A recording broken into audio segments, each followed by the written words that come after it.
এটি হচ্ছে শেখ হাসিনার অফিস রুম। মূলত এখানে বসেই হত্যাকাণ্ড পরিচালনা, গুম, খুন, লুটপাটের পরিকল্পনা, নির্দেশ দেওয়া এবং বিভিন্ন সময় ভুক্তভোগী পরিবারদের গণভবনে ডেকে ক্যামেরার সামনে সান্ত্বনা দেওয়ার মতো যে হিংস্র কাজও হতো, সেই বিষয়গুলো মূলত এখান থেকেই হতো। সেই বিষয়টি ঠিক সেভাবেই সাজানোর চেষ্টা করা হয়েছে এবং এখানে থেকে মূলত যে লাল টেলিফোন, সেই লাল টেলিফোনও এখানে রাখা আছে এবং এখান থেকে মূলত গুম খুনের যে শিকার যে সকল ব্যক্তি, তাদের ছবি এখানে ধারণ করে রাখা আছে এবং একটি প্রজেক্টরের মাধ্যমে দেখানো হচ্ছে যে কীভাবে ভুক্তভোগীদের ছবিগুলো এখানে দেখানো হচ্ছে এবং লাল টেলিফোন, সেই লাল টেলিফোন কয়েকটি টেবিলেই, বলা যায় 2-3টে টেবিলেই রাখা আছে এবং এখান থেকে মূলত পরিকল্পনার যে বিভিন্ন বিষয়গুলো ফুটে উঠতো, মূলত সেই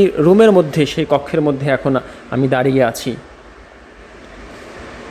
এখানে লেখা আছে সেই বিষয়গুলো একটু দেখাতে চাই যে শেখ হাসিনার ফোনালাপ। শেখ হাসিনা গণ অভ্যুত্থান চলাকালে রাজনৈতিক নেতা ও রাষ্ট্রীয় বাহিনীকে নাগরিকদের ওপর সরাসরি গুলি চালানোর নির্দেশ দেয়।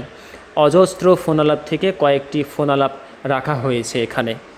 মূলত সেই ফোনালাপ যেগুলো রাখা হয়েছে এখানে, সেই ফোনালাপগুলো হলো এই ফোনালাপের যে কল লিস্ট, এখানে লেখা আছে AHM মাকসুদ কামাল এবং এখানে ডায়াল নম্বর দেওয়া আছে 701 এবং আমির হোসেন আমু 702 এবং হাসানুল হক ইনু 703, জাহাঙ্গীর কবির নানক 704, মোহাম্মদ হাসান মাহমুদ 705 এবং আবারও মোহাম্মদ হাসান মাহমুদ 706, মোহাম্মদ হাসান মাহমুদ আবারও এবং শেখ ফজলেনুর তাপস, সেই ডায়াল নাম্বার দেওয়া আছে 708। এরকম করে বিভিন্ন ডায়াল নম্বরগুলো এখানে দেওয়া রয়েছে এবং এই ডায়াল নম্বরে কথা বলে যে খুনের নির্দেশ দেওয়া হয়েছিল, সেই বিষয়টি এখানে ফুটিয়ে তোলা হয়েছে।